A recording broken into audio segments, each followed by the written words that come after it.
ரெடியா? படிக்கலாமா? என்ன படிக்க போகிறோம்? மரங்கள். என்னென்ன மரம் இருக்குது சொல்லுங்க. Very good. அடுத்தது. Very good. அடுத்தது பப்பாளி.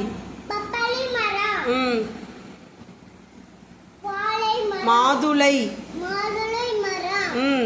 அடுத்தது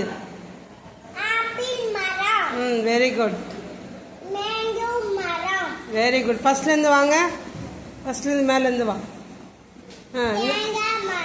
வெரி குட். அடுத்தது மரம். Very good. அடுத்தது மரம். Very good. அடுத்தது வெரி குட். அடுத்தது மாதுளை.